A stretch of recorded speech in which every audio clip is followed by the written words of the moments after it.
I think it's important that we share, that we communicate, that we are open, and that we grow together to achieve. Because we are the voice of what wellness is about, and it's up to us to spread the message.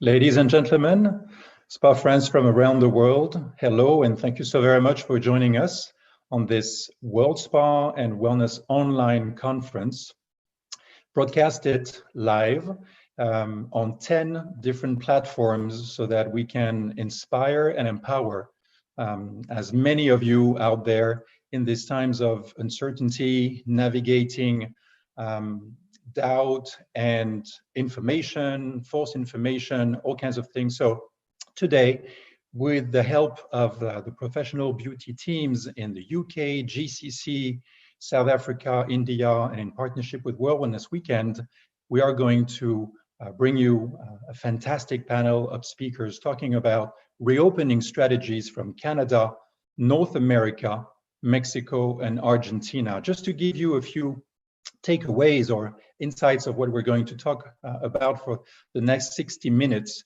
Hang on to your seats. We'll, of course, touch on safety procedures, and especially with a standing ovation for the iSpa reopening toolkit, and also some sneak previews about French guidelines from the AFNOR, the French Agency for Normalization, that Biologique Recherche, our platinum sponsor, has been contributing immensely over the past few weeks with Rupert Schmidt. We will touch on also how about including emotional intelligence in drafting your new SOPs.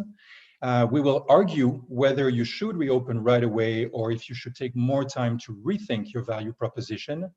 We will address the touchless experience that hotels, spa, salons are considering right now, and how spas should really boost their digitalization of operations with high tech and also with high touch. We will also dig deep into dynamic pricing and dynamic availability. To cover all of these points, we have Frank Pizzicalis, chairman of iSpa Foundation in the USA, and also CEO and founder of Resort Suite in Canada. Kenneth Ryan, vice president, global operations for spa, fitness, and online retail for Marriott International based in the US. Bonnie Baker, founder of Sateva, Spa and Wellness Concepts, immediate past president of the GSN Planet, and the chair of the Sustainability Initiative for the Global Wellness Institute. And Bonnie is based in Mexico. So is Rocco Bova, general manager at Chablis Resort, and Eduardo Finchi, president of the Asociación Americana de Spa based in Argentina. Last but not least, Rupert Schmidt is joining us from France, co-chairman of Biologique Recherche. Thank you all for joining, for holding nothing back in the next 60 minutes. We will have a very fast-paced session with questions, topics to address, and also an interactive Q&A session at the end with the people and attendees who have registered directly. If you have not registered, you can do so, and you can simply go on the Facebook page of Professional Beauty, click on the link, register, enter the room, and ask your questions. First of all, safety first. Frank, please give us highlights of this remarkable work that iSpa members, iSpa board has been deeply involved, and also with Kenneth Ryan present in this panel. Yeah, thank you, Jean-Guy, and hi everyone.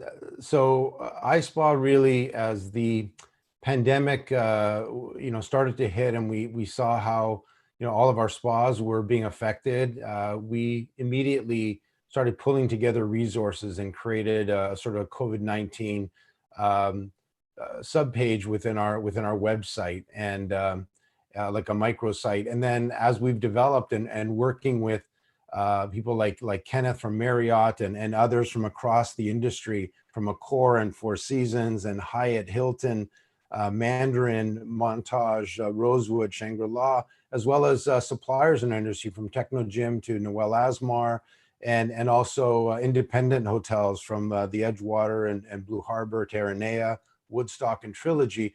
We really gathered the best minds in our industry around putting together now, the second phase was really the reopening toolkit and providing resources to spas and best practices.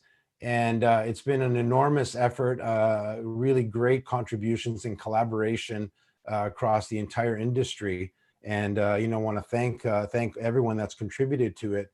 And so now we're seeing, this being used. We've got great stories of actually spa directors actually showing the toolkit even after they've been furloughed to their hotel management, and then the next day being called back to work and actually being now in charge of the entire hotel and utilizing this framework and this toolkit developed by iSpa. And so and other stories, other industries actually utilizing it, sharing it.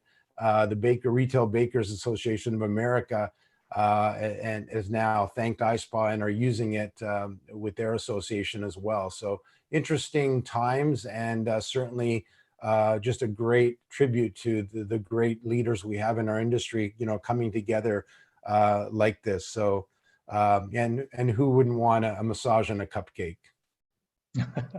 Would you like to highlight a few things that people can find, especially with the reopening checklist, with the many templates that they can use?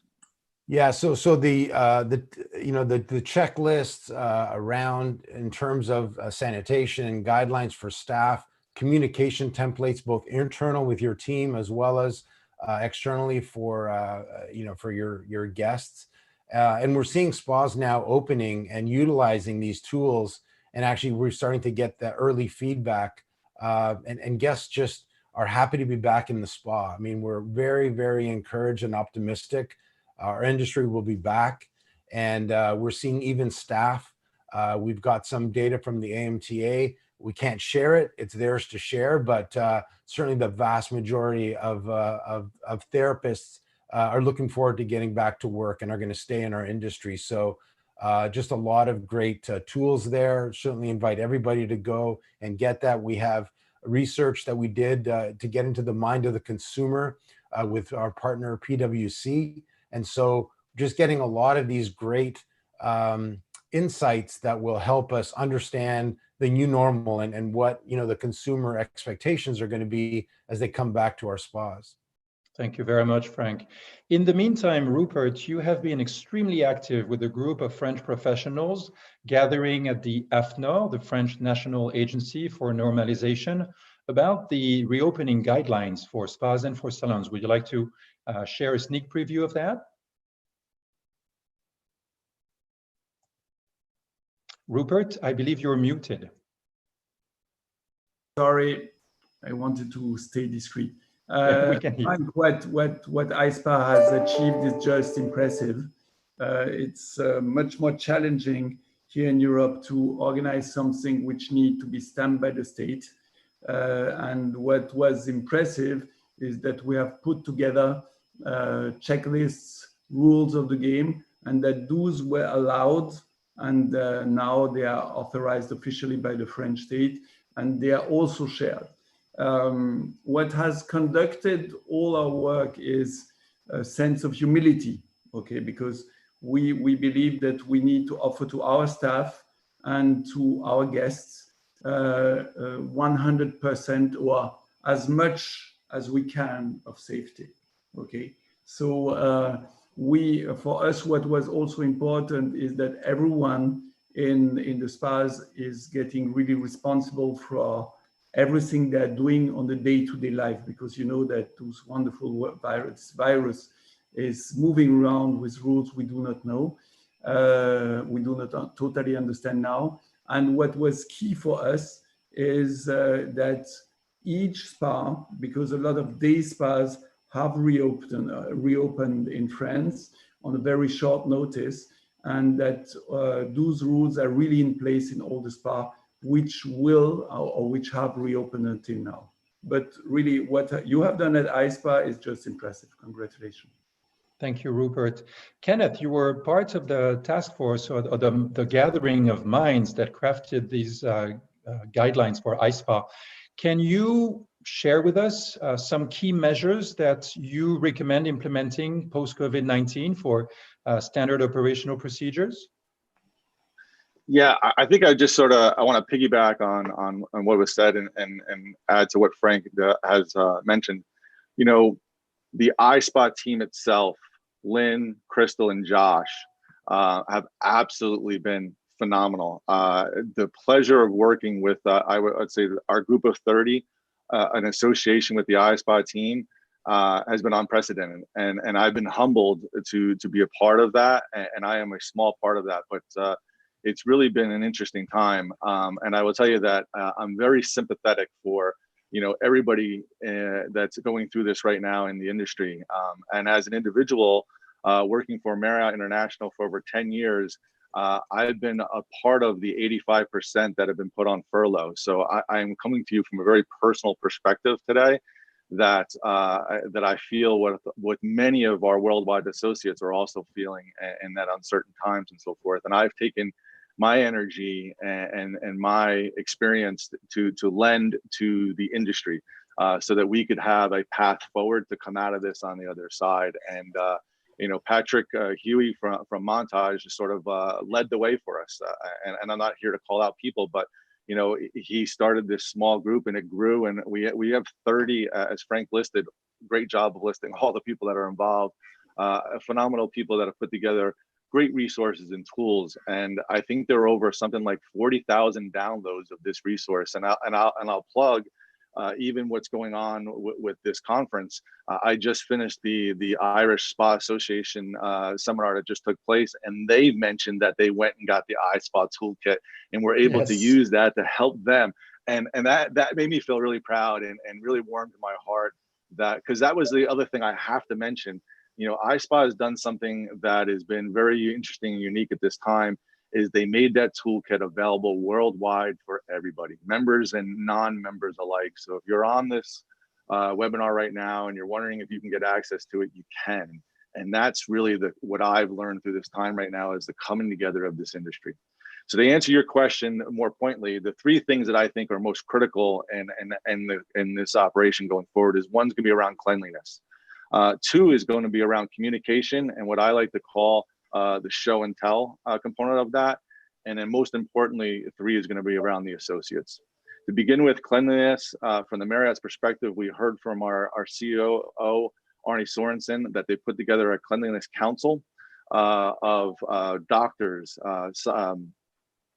sanitation experts, Ecolab, one of the leaders in this space, including our global operations. And they're going to build the best processes and protocols throughout the entire hotel, which will also include our spas and fitness centers, and that'll be shared across all our spas, and our teams will be able to access that. Secondly, I think that's going to be great, and that's going to be expected. And and it's sort of what Marriott's heritage is always. Really cleanliness was the interesting thing. I always hear Mr. Marriott going around and checking the kitchens and so forth, and he still does tours when he visits the properties. But the next piece of that's going to be, that's going to be expected, and I think that's going to be our best practices. But the next part of that's going to be really communication. And this has been sort of a personal passion, and anybody that's been on any calls with me has really heard me talk about this. I think we're going to have to be on the nose with telling our customers what we are doing. What we are doing is going to need to be at the forefront so that they can see that, these are the things that the spa has put in place. So think about what you're doing. This no longer the magical days in luxury spas where we're behind the scenes and it all just happens and appears. They're going to want to see us out there cleaning. They're going to want to see, here's the top 6 or 8 standards that we're doing, whether it be face masks or hand washing and these type of things, because that's what they're seeing at the grocery store, they're seeing at the bank, they're seeing at these different things. And we need to put a wellness lens to that. You think about social distancing. It's not social distancing, it's physical distancing. It's, we have to maintain this space, but we need to be touched together as a community. We're longing that, and the spa is going to be the place. I think it's going to be healing for that. So I think that's really going to be really important. And the third thing is our associates. Again, going back to my Marriott heritage, their biggest pillar has been, if you put the associates first and take care of them, they'll take care of the customers, and the business will take care of themselves. Our associates, when they come back, are equally scared and high anxiety, and you've got to put them at the forefront. They're going to be the cornerstone of how we're going to come out of this. when we provide them the tools and the training and the resources so that they can feel confident, they can provide that confidence to our customers, because our customers are going to be looking for trust, confidence, and comfort when they come back in. And that's where it's going to come from. Even with the face mask on, which I have here, you know, you're going to have to convey that energy, and our therapists are going to be the ones that convey that.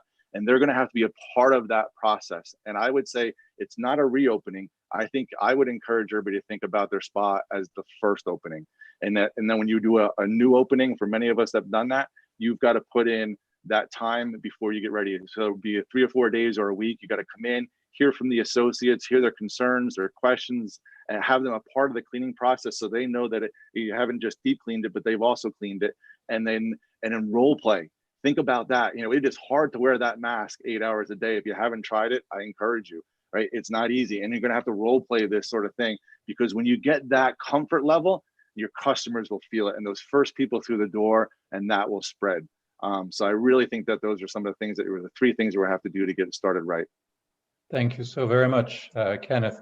Next, I'd like to hear from Bonnie, because as we were preparing, you said that there are no really 100%, you know, bulletproof or foolproof measures, and we have to work around that. What do you have in mind, and how can you guide people as they navigate this time of uncertainty? Yeah, certainly. Thank you, Jean-Guy, and thanks for inviting me to this, a panel of such wisdom. There truly is great wisdom here. And I do want to also mention hats off to iSpa and the organizations that are really looking to create practical and tangible responses. But one of the things that's of great interest to me that Frank touched on in the process of iSpa creating this toolkit was the multidisciplinary approach and the cross-referencing of information and interaction between the different companies. And I think that that is so imperative in handling this crisis at this moment in time. And also that is the community building that is required and that will strengthen the industry as a whole. So if we can really continue along those lines once we're open, to look at how we're working together and how we're each strengthening each other. I think we are realizing that there aren't any foolproof 100% measures to take protection for guests and staff from contagious microbes and many other things that have been there present for so long. But opening right now is a bit risky. What is required is for us to look at how much hotels and spas have this inherent resiliency built in as an operation and as a company, and what is our change capacity. The other thing that is so important, I think, is looking at the different nature that the spa represents within a hotel or within a larger context. The relationship with guests in a spa environment as compared to other areas of the hotel. There may be other intimate areas of the hotel, but not in the same way that the spa has. It's an area of great concentration of time together. The therapist spends sometimes 1, 2, 3 hours with the guest. And even though we might limit that now, it's still a small contained room with just one person. So there needs to be extreme care and precaution, and this is also true in the thermal areas and the hydrotherapy areas.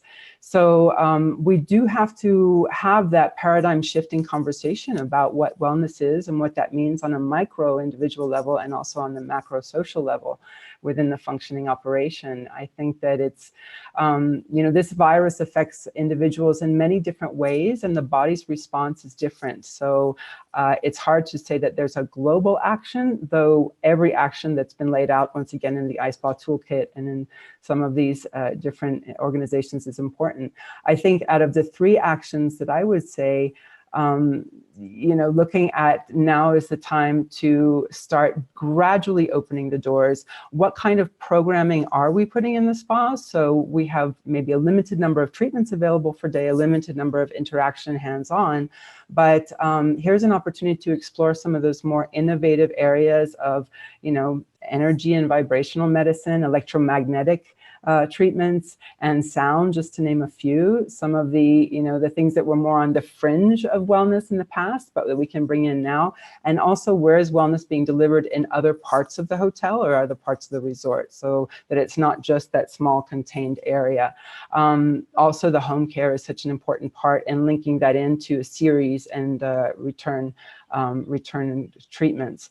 Another thing that I would say absolutely is this, it's extreme hygiene and making that an opportunity rather than a task.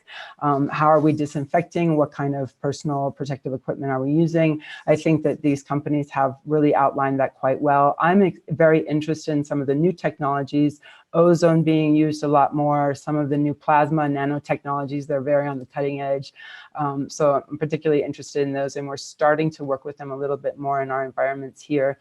And also really understanding that it's the terrain of the guest that will either, that how the virus will respond. So taking in greater health questionnaires. There's some new technology coming around about the temperature management systems I've seen. So there's some very interesting ways to personalize the experience with the guest in terms of their own health history and where they're coming from. So I would say that's enough. Thank you, Bonnie. To stay on the topic of safety, we've seen with Marriott several articles about associates using hospital-grade sanitization and sterilization products. Rocco, in Mexico, your property Chablé is already award-winning. It's beautiful, but from what you've been posting on Facebook is it's going to be even more beautiful when it reopens, because you've been working nonstop to just not just fix things, but really put safety first and beauty second. Thank you, Jean-Guy, and good morning to everyone else. As a matter of fact, and probably not just our hotel, but every hotel in the world, particularly the luxury segment and those that they can afford, obviously, better quality product, we always been using hospital grade product to clean our premises, always. So nothing has really changed, and nothing is going to change. It's going to get better, more frequent, of course, because we need to make sure, like Kenneth and Frank said, that the guests, they need to see us now. We cannot be invisible service any longer. We need to be visible service now, so that they can see that we are cleaning and and sanitizing all the areas that are in contact with the hands of the guest. More than that, and I think I talk for myself at least, I think also we as a leader, we need to show the example to our team members. We need to be the first one and at the forefront of cleanliness, and believe that this is what we need to do in order for our guests to come back and to feel more comfortable. I'm not so much in favor of using all this PPE and screens and masks and so on and so forth, but of course we will need to do that, but to provide a luxury experience, with all this equipment that we're gonna be using, I think that people will feel very uncomfortable, and the end result is not gonna be as nice as it used to be. But I guess that this is the way to go. Of the three things that we've been doing so far, we've been planning on the pre-arrival and during the stay. So our focus is basically asking our guests before they arrive how they've been, obviously in terms of their health. We will ask them, in which country they've been traveling the past 3 months, so at least we know their movement. And we're also going to ask them, unfortunately, we also have to dig a little bit deeper, and we're gonna have to ask them if they had some symptoms, or they are having some of the symptoms of the coronavirus. Once we will know, I guess that between these early next week, we will know the official date of opening, at least for Chablé Yucatan. We will do 1 day earlier, we'll do a full sanitization of the entire hotel, from top to bottom, and not just by us. Additional to our service of cleaning, we have contracted already an outsourced company, which will also provide us with additional cleaning. So we want to make sure that we also have some sort of certification that we have done an extra step and not just our own resources. And finally, we need to make sure that our team is trained. We need to continuously train every single day during briefing, train until they get into this mode of new standards. The most problematic I see are the team members that currently are not working. Our hotel is now open, but it's open with security, maintenance, and gardening. Everybody else is home, or they only come once a week, for example, just a few people. But once we reopen, we need to educate those people that they never worked for so long, and therefore they will need to be the one to get into immediate training. But from me down to to the gardener, basically everyone is wearing masks already, and where is necessary, gloves as well for the kitchen particularly. Thank you, Rocco. Eduardo, my friend in Argentina, what are the guidelines that you have been sharing with the Asociación Americana de Spa? A few examples. Thank you very much, Jean-Guy, for this incredible event, to be a part of this event. Thank you, the professional beauty and all the people who organize this event. And well, in Argentina, in a matter of fact, we have a very different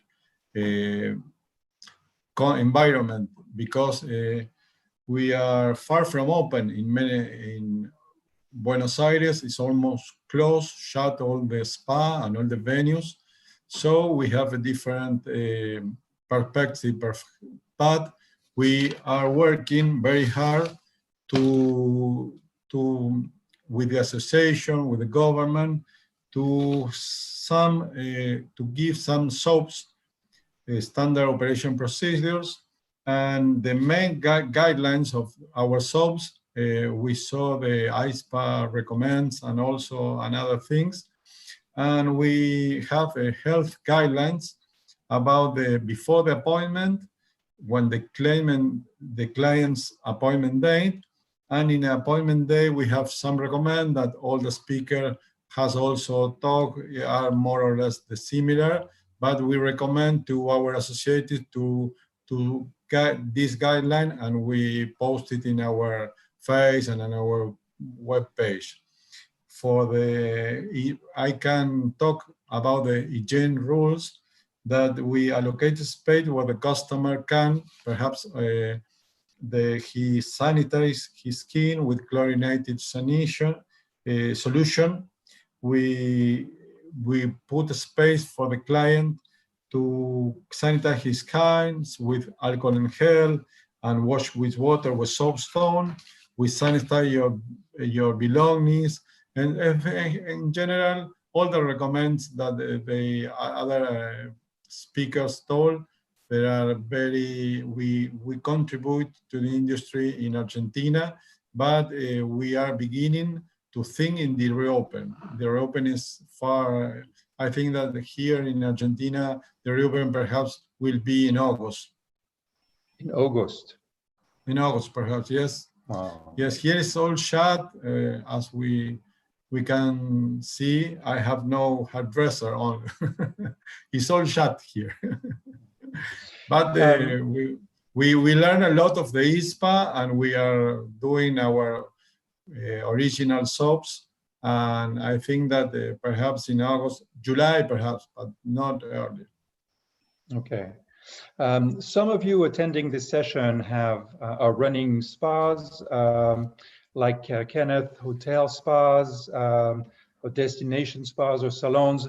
Rupert, you are among the few who are running embassies of beauties around the world. What is the protocol in your embassies around the world regarding not only safety, but also, because this will be our next topic, the wow factors to continue to give an excellent experience for guests? What we believe is that, as Bonnie said before, we will all put in place all the different best practices and rules. But first of all, we have to focus on people. We have to focus on our own people, okay? And we have also to focus on our guests. But in both cases, we need to work with humility and compassion, okay? Everyone went through something which was totally unexpected, and something where at the end of the day, today we do not know a lot of things. That is the reason why we say at Biologique Recherche in general that we love to be driven by humility, but exactly right now, humility is key. This is key in how we act, how we transmit wellness, well-being to our staff and our guests. And this must be our driver, okay? Whatever we're doing, all the spas are different. Some are working more with water, other with facial treatments. But what is key is to take care of the staff and the guests and try to work out a different way of communication with everyone. And this is something I heard we will reopen, like it will be the first day of the new spa. That's true. We have to reinvent that, and whatever rules we can put in place, we need to be driven by humility and compassion, because if we are not, we will do mistakes, scientific mistakes, because we don't know how handle everything, and we may harm a lot of people, our staff and our guests. So that is, I think this is the main drivers we have to use all over the world, in whatever country you are, to be successful. If we have that, we will be successful. It will be different, slower, but different, and we can build something really unique, because don't forget that our industry has a lot to learn, okay? You mentioned digital at the beginning of the session, okay? We have to learn how well-being and how the spa world is getting really part of our actual life. Not only I'm going to the spa to have a facial and so on. We're getting, well-being is getting essential. A lot of people have been confined for weeks, okay? So this is trauma. So that is the reason why I really believe that with humility and compassion, we can look at that as a real opportunity. Thank you, Rupert. Humility and compassion are definitely encompassed in emotional intelligence. And because Rupert mentioned you, Bonnie, Tag, you're it. Please tell us how we can include more emotional intelligence as we redraft SOPs. Safety first, yes, but humanity second. Okay. This is such a very dear subject to my heart. And, you know, going back a little bit to combine with your last question, Jean-Guy, here we look to what are people actually coming to the spa for? You know, are they coming for beauty, you know, an internal beauty and how that manifests on the outside? Are they looking for connection, comfort, maybe to alleviate some of their fears? Are they looking for spiritual guidance or the deeper truths in life? So if we go to the core of what the guest is searching for and see how this fits in, then I believe that spas can become the kind of modern sanctuaries of well-being that they have the potential to be, even within a hotel setting or possibly a hospital setting. I mean, one of the things that's so interesting right now is this potential crossover between wellness and well-being and the actual medical community. If we could really move that that meter a little bit farther forward, I believe we'll have a greater impact. So for me, it always comes back to the context of how human beings live within and as part of nature. And if we can use that as the building blocks for our new spa treatments, protocols, and SOPs and things like that. So I do start with some simple options that address all the physical, emotional, and mental conditions. I think that the three of them should be very much intertwined always.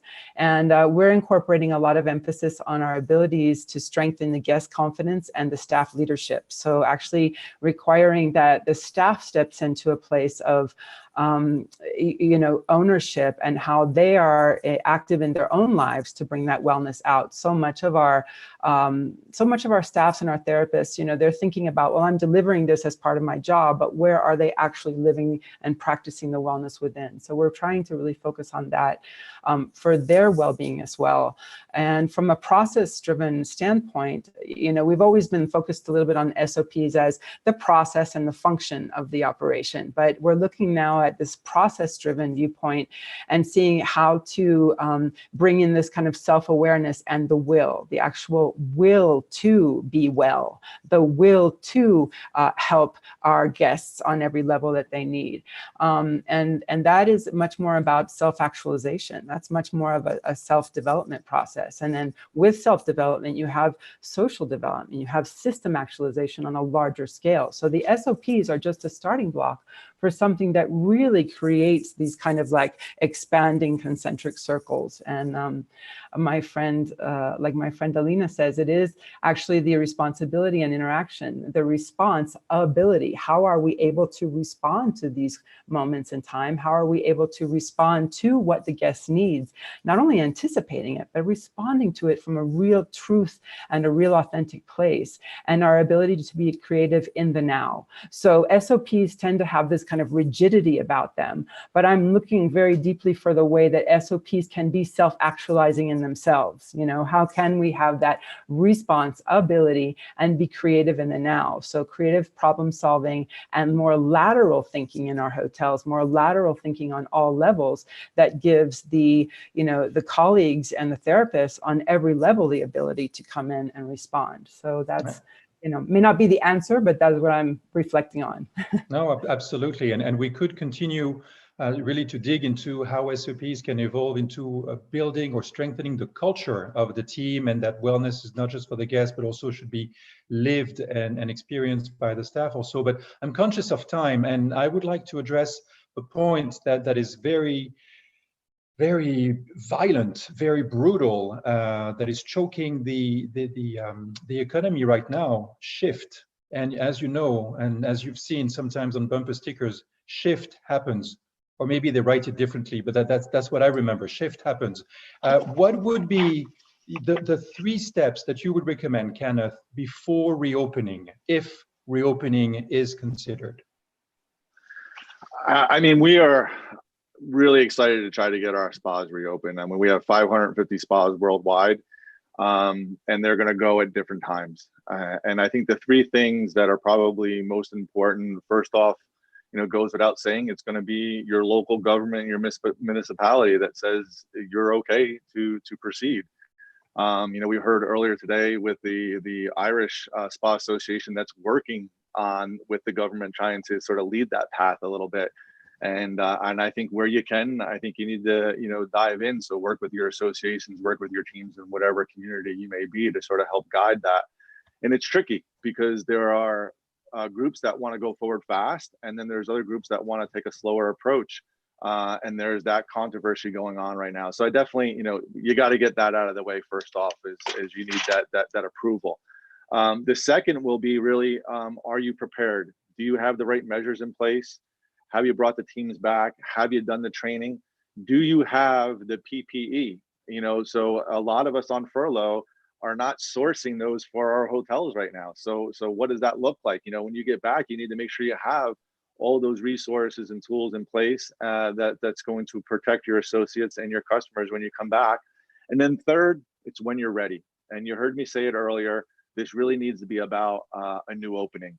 And getting permission from the government, getting all your stuff in place, getting all your training done, and then being prepared and opening so that when the customers first come through the door, they have the most amazing experience that you can provide.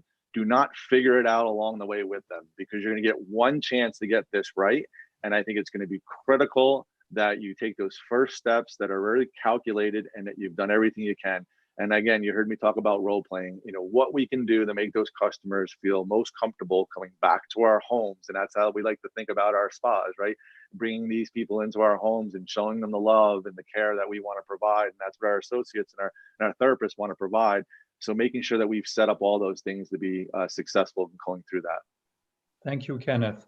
I have to agree with Isabel. She corrected me, maybe because there's something lost in translation, but from the chat box, Isabel said, Jean-Guy, don't say if spas reopen, say when spas reopen. And that when could be in a short time or in a more distant, but when they reopen. So thank you, Kenneth, thank you, Isabel, for mentioning this. And thank you, Kenneth, for your strong words.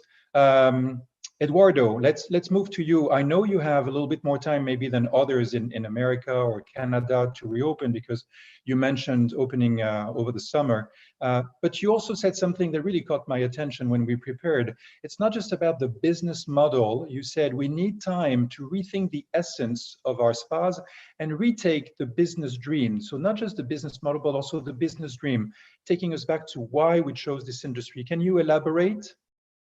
Yes, thank you, Jean-Guy.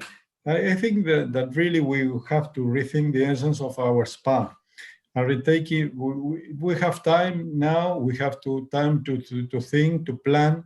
And so I think that we're retaking our business dream, why we are here, why we choose this industry to work in. So I think that this plan to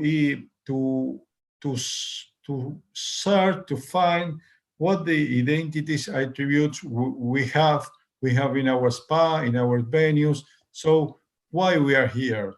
And then we have to reconsider our marketing plan, our services, our treatments, and products to offer.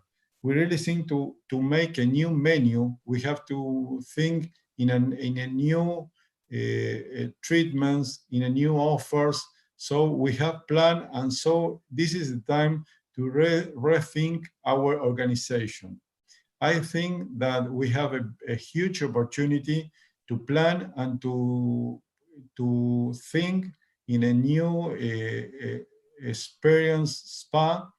So I think that sanitation and all the standard procedures are very important, but I think that a new normal came, and I think we have to think in a wonderful experience.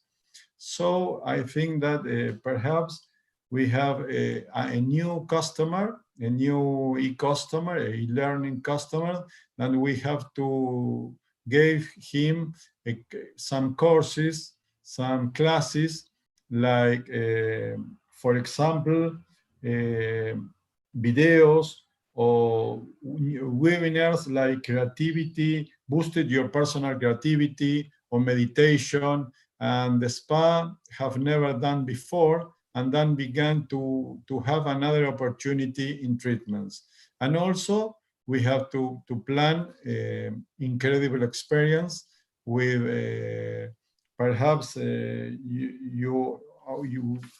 all of us have a day spa for couples, because you have, for example, a massage and a circuit, and combine with a massage with a circuit.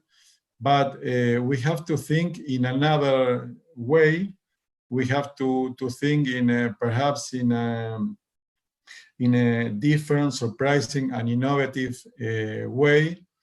Perhaps we can offer our customer a weekend with an essential dinner in a remote restaurant with a special and well-known musician, a trip that includes a romantic walk, a white horse draw, carriage to the spa. Well, we have to innovative. We have to plan it in a different way.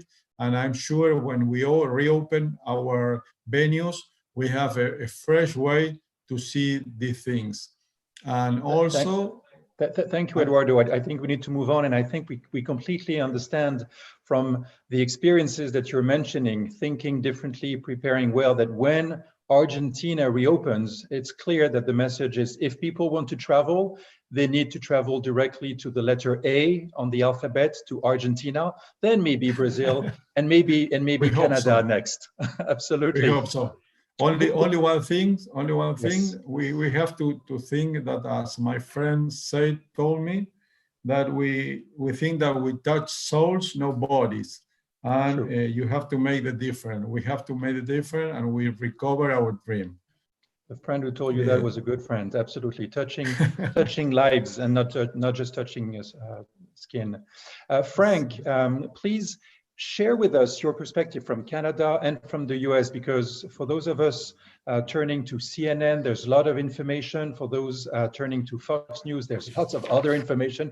We will not get into the debate of those channels, but between governors and federal government and Canada, I'd like to hear your thoughts on this, and then we'll hear it from Rupert about rethinking our value proposition. Yeah, thanks, Jean-Guy. And I think, with what Kenneth said, I mean, we have to rely on the jurisdictions and what they, allow to happen, and rely on the experts, the health experts around, the regulations and who can open and who cannot. But, beyond that, I think as an industry and why I'm so encouraged by all of this coming together is that we have to get this right. The last thing we need is a misstep as an industry and have bad PR around some of these things. So we have to have those SOPs. We have to put very strong guidelines in the training. The people that are developing it may be very well versed in it, but then as they bring back staff, there has to be a very strong training component just to make sure, and there has to be a lot of compliance, because if we have missteps, again, that can be, people are going to be looking for those things. And I've been hearing, we just had an iSpa call earlier, and then people were sharing that their spas that are open, they're actually getting calls, and they're not sure if it's actual customers or others that are testing them to see about their policies and procedures. So certainly there's a lot of eyes on our industry because it is so high touch. I know our guests really want to come back, but they want to come back and know and feel assured that it will be in a safe environment. Wellness is not just here to stay. It's something that it's a trend that's, with all of this, there's a new renewed focus on wellness, on personal well-being. So I think we have a great duty as an industry, but we do have to get it right and need to make sure that, to Bonnie's point, there's got to be some flexibility, but not too much flexibility that we start going against, should we wear a mask or not wear a mask, and making things optional. There should be some very strong fundamentals that we adopt and ensure that we keep both our staff and our clients safe. Agreed. The last thing we want to see on any network, and Ken, you'll go up right after that, but the last thing we want to see in the coming weeks on any network, in any newspaper, there's a new cluster somewhere in a city, and that person went to a spa, went to a salon, was touched, and got COVID again. So that would be the worst news, the feed that we could have. Ken, you wanted to say something before? Yeah, we heard from Rupert? I just quickly add a point to that, and really it's sort of a plea to everyone. It's likely, in what we're hearing around the world, and I'm fortunate to be able to get some of this information, is that the first customers coming through your door are going to be a small minority that really have little care or concern about these type of thing, right? And they're going to be likely the ones that are going to be a little bit more lax and how they're going to perceive this. We need to be very careful that we're steadfast for the long haul in the procedures and policies that you put in place, because it's the customers that come after that are looking for your protocols and your procedures and your cleaning and so forth. So I would say, steadfast, true to whatever procedures you put in place, continue them for the long haul, and make sure that every customer feels comfortable and safe, and not the one that says, oh, I don't care and I'll do this, because that's the one that's going to, slip it up for everybody. Take care of that customer as well. Even if they have a different opinion, do the best for them as well, and keep your true north for everybody. Absolutely. And as it was said, I'm not going to go over what was shared in this morning's panel about what we can learn from Hot Springs and the way they're rethinking and resetting their SOPs, but they really mentioned about monitoring and documenting everything, so that the safety rules are absolutely there, and the spas can definitely be a safe place, not only for guests, but also for staff. And if there's any complaint, go back to what you've documented, go back to what you've monitored. Do not let your guard down. Rupert, before we go back to Frank and see how we can digitalize even more our industry, and maybe take this opportunity to jump fast forward to the 21st century with yield management that we've heard from airline companies. please tell us, before we restart, let's rethink, let's reevaluate our why, and please unmute yourself. No, you're muted again. Yep, you're good. Okay, sorry. Kenneth, what, you hear me? Yes. Okay. Kenneth, what you said is totally right. And I want to emphasize on this because what we have noticed in the places where the first guest is arriving in the spa, those who are really willing to get a massage official, in most of the cases, they have not thought about what they will encounter, what has changed. And some of them really were afraid by the fact that there were rules and that the spa has changed, okay? So you even have to manage those guests who are expecting to find the same spa again. Okay, it's sorry to share with all of you, it will not be the same spa. It's not the same well. Maybe in the future it will come back, but it's right now it's not that. It's not that. To come back to your question, Jean-Guy, what we believe in soft opening. Okay, so it's fairly easy in a spa.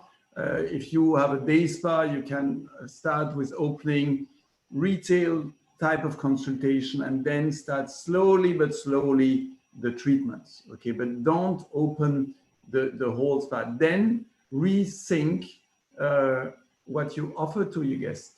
So, for example, we believe, we love since 40 years, personalization. But personalization is now the only thing we have to offer, all of us, not only us, to each of our guests. And to communicate that with a mask, because we believe in masks, okay? Rocco, I'm impressed by what you are doing at Chablais, really, but we don't have the space you have.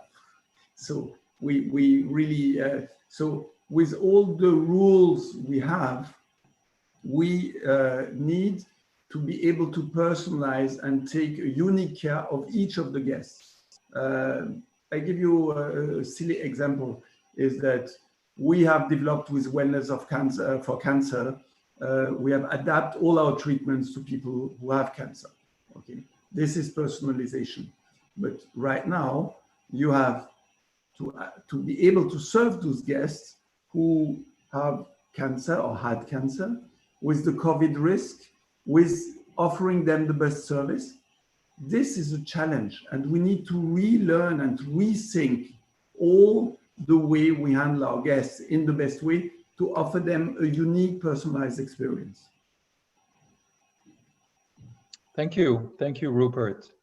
Moving on to the 21st century, Frank, 3 years ago, you were one of the speakers at the World Spa and Wellness Convention in London. You were talking very eloquently with Garrett, chairman of iSpa, about what we need to do to be more wary about our industry, about making sure that we absolutely yield what we can, not to leave too much money on the table.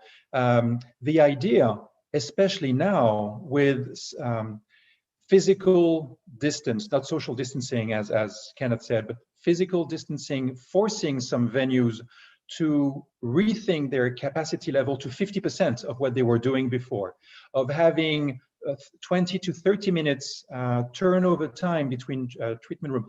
Every moment needs to be absolutely value cherished with personalized treatments, with signature treatments, with value added. But what would be your recommendation on what parts of spa operations should be digitalized and the important part of dynamic pricing and dynamic availability? Yeah, Jean-Guy, I mean, you know, I've spoken for a long time about our industry, that we have to sort of grow up in the sense of how we run the business. And, you know, we've been able to, you know, go along for a long time and make, you know, being profitable as spas. But now more than ever, obviously, and as you said, especially in the early phases, you know, our capacity will be limited. And so we have to be really careful about how, the mix of treatments that we book. And right now you have a full menu. You anything that somebody books, you take, and especially now, we would probably take any booking. But we do have to, when you start to have those periods of demand, and as you said, like airlines and car rental company, hotels would never dream about not running with some sort of revenue management structure. And in the spa industry, we really don't utilize those concepts. Meanwhile, we do have all the same qualifiers. So I think we need to actually have a look at the menu mix, and maybe, as as Eduardo said, we need to cut down on our menu items, and obviously for some obvious reasons. But at the same time, we have to look at which treatments are the most profitable, and make sure that we're maximizing sort of our profitability, and maybe even collapsing, using dynamic availability, to having a smaller set of treatments that are available during some peak times. Because peak times now is not going to be your full spa. Peak time might be that we only have 5 out of our 15 treatment rooms actually in operation. So we got to maximize the profitability of those resources and our staff that we have. So it's really important that we start to think about how to change the mix of treatments that are being booked, so that the same treatment provider that can do a wax service can also do a high value facial, and there's more drag on retail with that facial, there's more profitability. So at the same time, same treatment provider is going to yield a higher profit. And through this, we've seen a lot of businesses have been affected financially significantly, to the point some have closed. So the reality is the health of our spa, the financial health of our spa, is just as important as our own physical well-being as well. And that's for all the stakeholders, the staff, the guests, and obviously the investors and stakeholders in the spa. So it's important that we rethink how we do business and make adjustments and adapt, to this new reality as well. Absolutely. And I know you're always too humble to mention your own company, Resort Suite, but this is definitely something that your platform, that your solution can help with amazing facility, and then go into the nitty-gritty of helping with that pre-booking, and especially pre-booking not just the room, but also the activities, the meal, the upgrades, the add-ons that people want. So that really helps with the flow in a frictionless way. Before we hear it from Ken about what they're doing with Marriott in digitalization, it reminds me, Frank, when you said that the new peak time is not necessarily what we used to know, and maybe, and that's what I'm hearing from French operators, they're thinking, if someone comes to the spa, when someone comes to the spa, when someone comes to the spa, will they just come for half an hour? Will they just come for an hour? Or as long as they're here, well, then maybe they have that back massage and the facial and the mani-pedis. And maybe instead of just coming for an hour, Isabel, thank you, you're still in my head with the when and not the if. It's about selling a package and making the most of that time. I mean, you've waited 2 months to come. Now that you're here, at least take 90 or maybe take 2 hours. Those long treatments were just something that resorts were seeing when people really wanted to have a good time to pamper. But maybe this is something we're going to see a little bit more. Would you agree with that, Kenneth? Yeah, Jean-Guy, I think I absolutely would. And I just want to piggyback on something that Frank said as well. I actually think Frank and Resort Suites and the many others that are out there are actually going to lead the way in this. Hotels have been slow followers to adapt the digitalization of the spa experience. And I think we're going to need to actually jump in with both feet now. And I think that Frank and his team and others have the resources that they've been telling us that they've had for many, many years. But now we're going to have to do it. I've been a component throughout all our brands, building these beautiful spa menus and really spending a lot of time in design and so forth. That's going to be digital now. And what's the digital version of that? Something we've been working on that I think is going to get pushed right to the front now is retail. What's the retail digital experience? Can you have a retail experience digitally that your therapist and your customer can transact in the room, and maybe the tester piece of it changes and so forth, and the ability that you can have product at your house when you get home from your trip and so forth. that's something we've really been playing with to maximize that, because the customer has access to that now today. So why are we not incorporating that in the spa? Can I book my appointment online? Yes. I think we did $4 million appointments last year in online booking through our 500 spas. But why are we not transacting our POS? Why can't I have, just like I can get in an Uber car and take a ride, and I never have to transaction with any money? I can just be able to close out my check right on my phone. And then take that time and think about how we can recreate and repurpose that staff to create a better customer experience, right? So it's not just digitalization, but it's also, what do you do with that now? And how do you create a new experience with that? So I know we're short on time, but I absolutely think that this is going to catapult us in this way. And the things that many of us that have the opportunity to run multiple hotels have been trying to push our companies, this is really going to help us lead us with that. And the biggest example I'll give you, and I'll end with this, is that Marriott has been launching the digital key, where you able to open your hotel room with your phone. And that was going to propel us. We have, I think, 3,500 hotels worldwide that have the digital mobile key now. I can tell you in a short time, almost every one of our hotels will have that. It'll be a standard that everybody will be expecting and looking for. And what does that look like in the spa, is my point, is what can we be doing in our spa space to be delivering that as well? Absolutely. And you mentioned the word catapulted, Kenneth, and you're right, because you just catapulted us, this panel, into the Q&A, answering Alina's question. She really wanted to hear from you about direction, SOPs on how to reopen and merchandise retail space. If I would like to expand on this, just before we ask Bonnie about a question that's coming from Mexico and about new treatment opportunities to implement post-COVID, are you already thinking of bundling treatments with products right from the start, Kenneth, so that when someone books for a treatment, facial could be easier, but sometimes a sea massage, then they can have the offer immediately to have the product ready at the end with a single pay? It's an idea that we have been exploring, and many of our product partners have really been exploring that. And I think that's going to come forward again here in this new space. So I absolutely think that, with the great partners that you are all working with in your spas, I'd reach out to them right now at this time and say, listen, what is it that we could put together? What does that look like? Because we're all in this together. And that's the biggest thing I would say we learn from this. We're stronger together, and utilize your partners. And I suspect Rupert and others would add to that. But I mean, absolutely, now is the time to collaborate and come up with that. So yes. And rightfully so, you just tagged Rupert. So Rupert, you'll be the next one to answer about what you're already maybe thinking with your spas partnering with you as far as treatments and products, because I know Biologique Recherche is extremely strong on retail and post-treatment retail. But before that, ladies first, Bonnie, there's a question coming from Mexico. Maria Martinez is asking, do you see any new treatments opportunity to implement post-COVID-19? And as we were preparing, you were mentioning simplifying the treatment menu and going for new modalities. Can you expand on that for a few minutes?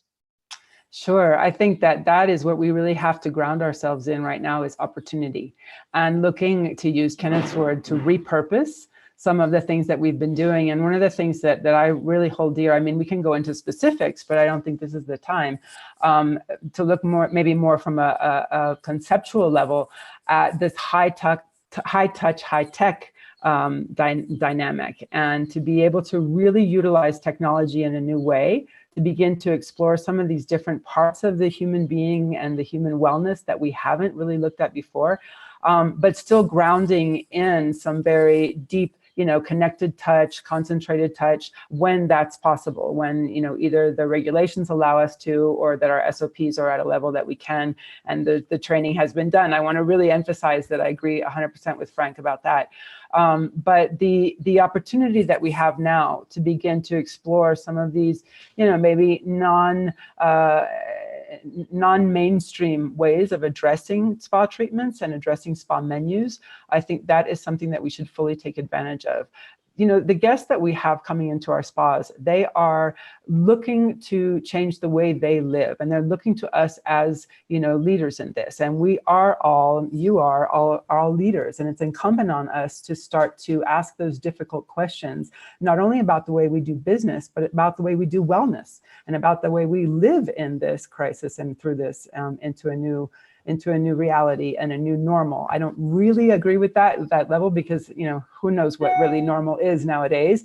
But, you know, the treatment opportunity and the experience of well-being and wellness throughout the hotel and resort experience, throughout, again, I want to go back to the medical care as well, and those first, you know, those first responders and people that are really living wellness in a critical level, that is all opportunity. That is all a place where we can explore and begin to bring in and kind of merge these different worlds. So as an anthropologist, that's what always has guided me. I've always searched for the common ground between cultures and, you know, healing traditions. And now we're on kind of like the front line of these healing traditions. We're on the new cultural awakening. So how can we bring that into our treatment menus? I really, really want to stress that I think technology is going to be something that people are drawn to.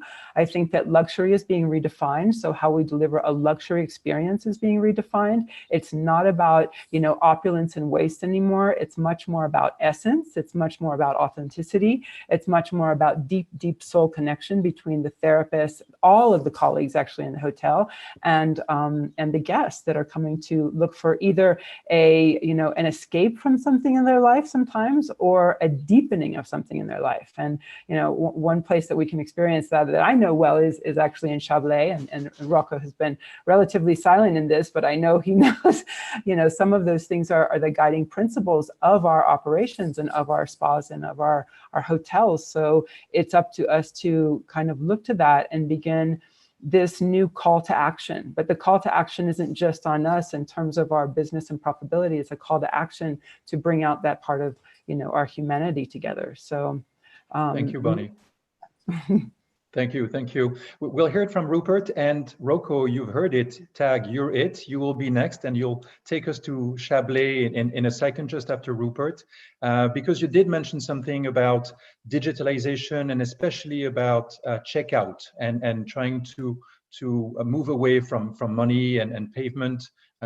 So, Rupert, what are you implementing or recommending with the spas you're partnering for this next phase? Bundling treatments with retail? Is it something you, of course, you did before, but even more now, or maybe gift certificates? If you can unmute yourself. Sorry, I'm not good at that. I will be very short because we don't have a lot of time left. I believe that digitalization can help us in two things. First of all, ease the logistics, the keys, the delivery, that sort of thing. That is easy and everybody can do that. For the rest, for the other part, we need to emphasize and stick to our DNA. What is our DNA? Offering a unique, personalized experience to our guests, wherever we are, whatever we are. But we need first to emphasize on our DNA. And please stop running for the latest innovation. Stop running for the latest product, okay? Just come back to basics. What is our DNA? What is the DNA of our company, of what we're offering to our guests? And if we can emphasize, and it's possible, okay? Online consultation means everything and nothing, okay? You can do something incredible and something very rude and just Q&A on the computer. So for me, we have to deliver something unique to the guest, which stick to our heart and to the DNA of the company and the spa we are representing. Thank you. Rocco, in just a minute or so, because now we are really entering the last few minutes before we need to close. You did mention payment and check-in, check-out process. Interestingly enough, there are all kinds of information circulating on the internet, so I don't know if I should believe that or not. But interestingly, they say that the coronavirus can live on paper for 3 hours, on cardboard for 24 hours, on glass for 4 days and on paper money for 4 days. Is this what triggered your idea to make sure that payment and checkout could be as digital as possible at Chablais? Everybody is theorizing at the moment, so I'm not sure if this is correct or not. You know, as far as we are concerned, we always use the electronic payment, so there's not really much paper used when you make any payment. As a matter of fact, now we will avoid even using pens now. But one thing that I would like to share with the panel here today as well is also about not to forget to ask our guests. We are all trying to think what the new experience is going to be like, but I haven't heard enough, at least, of what are we going to do to ask feedback from our guests, of the very first guest when he or she will come. Then what is your expectations? What do you want from us from today onwards? Because it's all well and good that we try to create these new experiences, but we don't know. We don't know what the guest wants. So I think we need to invest a little bit of time. Maybe, I don't know if it's worth it to do it now, or if we have time. If we open in 2 weeks, maybe we have no time.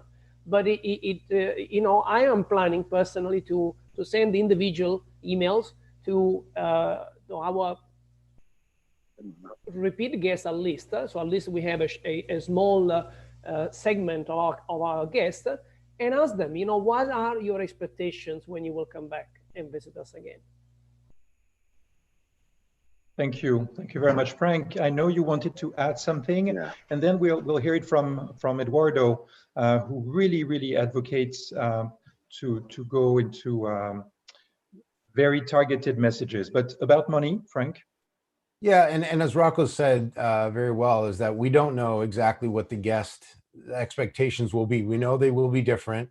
And I think, you know, guests are going to crave that human touch, especially after being in quarantine for as long as we have and lockdown. But the other parts of the experience, if we can make that, instead of them having to touch a kiosk or get a key, as Kenneth said, you know, check in remotely on their own mobile device, get a digital key, be able to check into the spa, to the spa treatment, maybe fill out their questionnaire on their own mobile clean device. They don't have to touch something else. Mobile payments is a natural. You can do that today with Apple Pay and Google Pay, and then others. Mobile ID, where I can shake my phone, I have a barcode, you can scan me, you know who I am. You know, all of these things are going to change, and that part of is what guests are going to expect. They're going to see, you know, today we can use Uber and Starbucks, and there's personalization that goes into it, right? Technology can bring better personalization than any of us can try to deliver. So I think we're going to more rapidly accelerate